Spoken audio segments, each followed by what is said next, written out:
বাংলা কথা যেটা মুখ্যমন্ত্রী বলেছেন, আমার বলতে কোনো মানে দ্বিধা নেই, এটা অসভ্যতম। এই অসভ্যতম করার জায়গা বিধানসভা নয় বা লোকসভা নয়।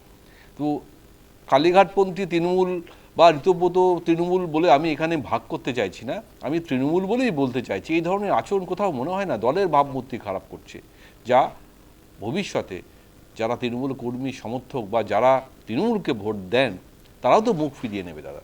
পিন্টুবাবু, যে রাজাবাবু যে কথাটা বললো, রাজাবাবুর সঙ্গে আমি কিছু কথার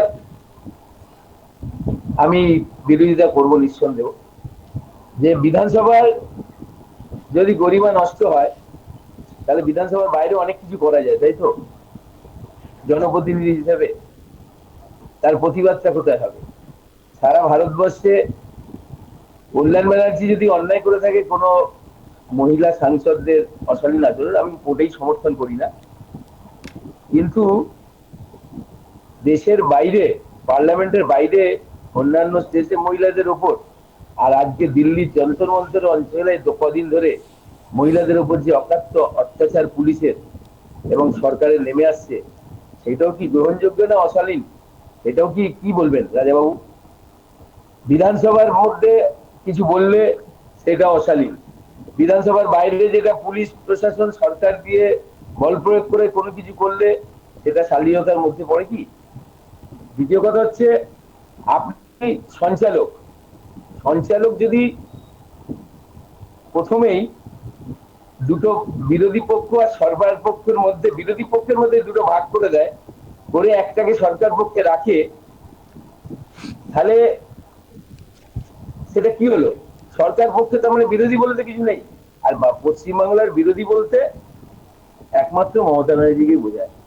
বাকি যে 60 জন বিরোধী দল, বিরোধী নেতা বা বিরোধী এমএলএ আছে, তারা সরকার পক্ষের বিরোধী। ধরে নিন না 268টা আপনাদের, সরকার তো বিরোধী পক্ষ শূন্য চলছে। না সেটা তো আপনাদের অভিযোগ বিরোধী শূন্য। পিন্টুবাবু। অফিসিয়ালি তো ঋতব্রত তৃণমূল যদি আমরা ভাগ করি তাহলে তারা তো বলছে আমরা আসল তৃণমূল।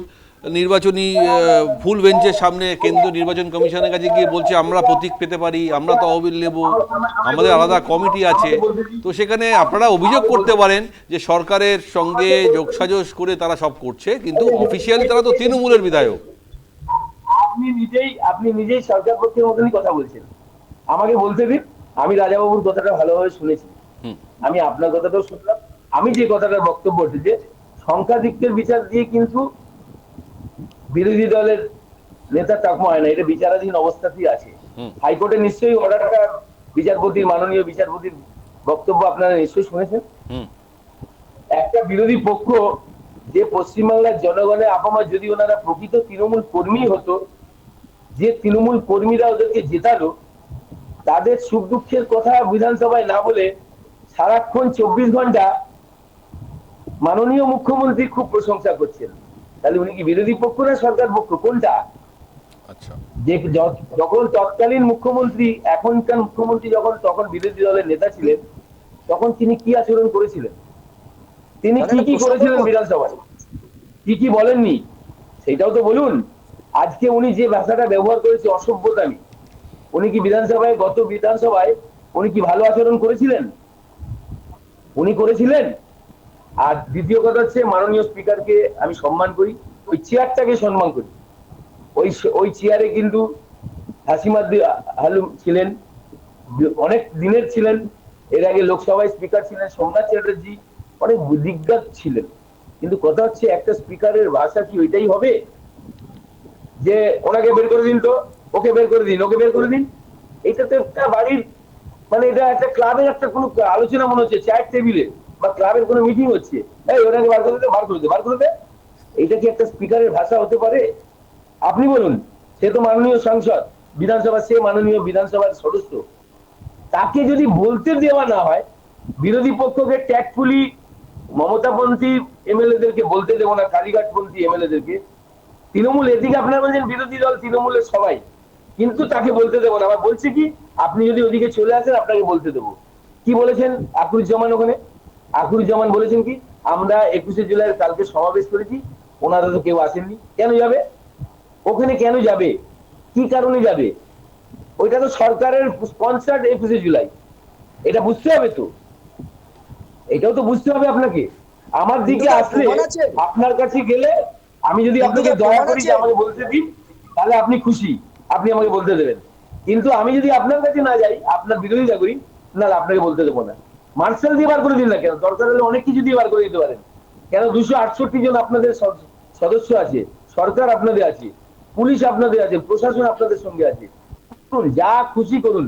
পশ্চিমবাংলায় পশ্চিমবাংলায় যা হবে এই 5 বছর, তার খেসারত জনগণকে দিতে হবে, এইটা কিন্তু জানেন। আর আমরা এখনো বলছি তৃণমূল হারেনি, তৃণমূলকে হারানো হয়েছে। আচ্ছা, বেশ তৃণমূলকে হারানো হয়েছে, এইটুকু খালি বলে দিলাম। বেশ। তার নমুনা কালকে 21শে জুলাই মমতা ব্যানার্জিকে এত আটকাবার পরও 2,500 লোক নিশ্চয়ই কালকে হয়নি, তার প্রমাণটা আপনারা পেয়ে গেছেন। আর ওখানে মাছি মারার লোক ছিল না, মাছি মারারও লোক ছিল না, আর এখানে তিল ধারানোর লোক ছিল না। এটাই হচ্ছে না তফাৎ। বেশ, আমাদের তো আপনারাই বিচার করুন। ঋতব্রত শিবিরের কোনো মুখপাত্র নেই, আমরা জানতে ওনাদেরকে প্রশ্ন রাখতে পারছি না। তবে ছবিতে আমরা দেখেছি অবশ্যই মমতা বন্দ্যোপাধ্যায়ের যে কালকে যে 21শে জুলাইয়ের সভা, অনেক বেশি লোক ছিল এবং ঋতব্রত শিবিরের লোক অনেক সংখ্যায় কম ছিল, এটা নিয়ে কোনো সন্দেহ নেই এবং সেটা আমরা কালকে বারবার বলছি। কিন্তু দলের অন্দরে যে গোষ্ঠী কন্দল, একটি শিবির একটা দল, তার এতগুলো ভাগ, সংসদীয় দলে ভাগ, পরিষদীয় দলে ভাগ, কেউ কালীঘাটপন্থী, কেউ ঋতব্রতপন্থী, এই যে একটা জায়গা তৈরি হয়ে গেছে, এটা তো আক্ষরিক অর্থে তৃণমূলেরই সব থেকে খারাপ অবস্থা। আজকে আপনি আমাকে একটা কথা বলুন, যারা গেছে, যারা গেছে, যারা ঋত, আমি ওর নামই নেবো না, ও তো একটা মানে কি বলবো দুশ্চরিত্রের, তার সম্বন্ধে আমি কত কথা বলবো না, তার নাম নিতে আমার ঘেন্না করে। বিধানসভার যে বিরোধী দলে